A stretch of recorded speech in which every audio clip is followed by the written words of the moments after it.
विश्व प्रसिद्ध बरगढ़ धनुयात्रा आरंभ है आखड़ा।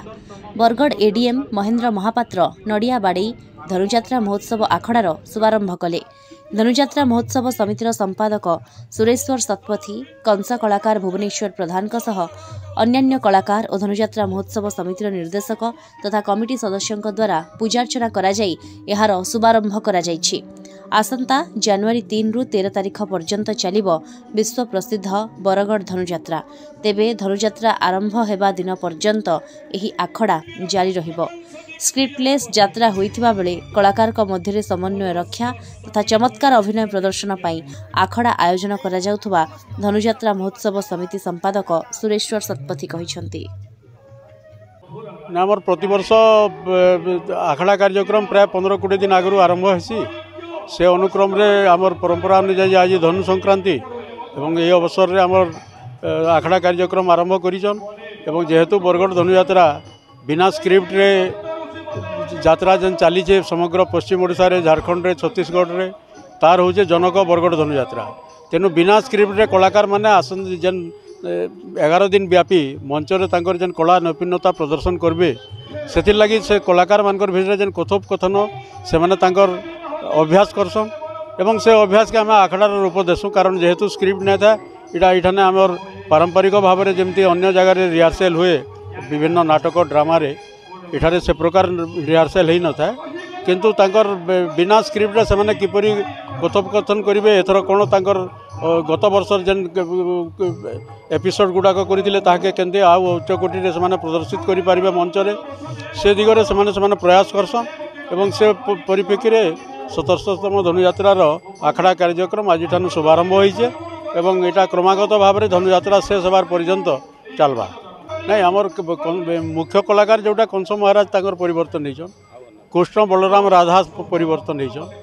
तेणु से भितर जेन सामंजस्य रखबार लगी आखड़ा कार्यक्रम आवश्यकता रही है एवं सेटा इमाने तांकर भितर 20 दिन भितर तांकर अभ्यास करी से माने अति उच्च कोटीर कला प्रदर्शन करेंगे मंच रे बोलिकरी इथर आमर आशा रही है।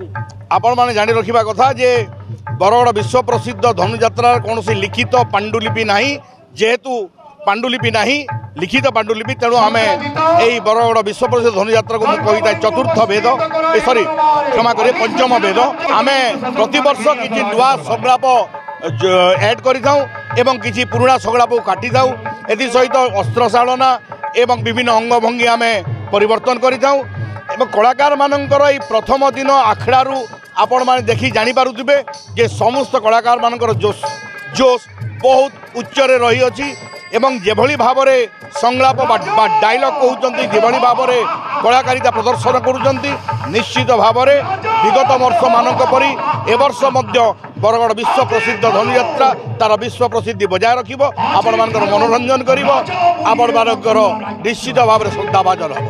पंचाभ्यास कार्यक्रम 77तम धनुयात्रा कलाकार मानकर पई उद्दिष्ट अछि। एही कलाकार माने ये जो 77तम धनुयात्रा आमर आगामी अच्छी से कार्यक्रम सकाशे अभ्यास करुचंती।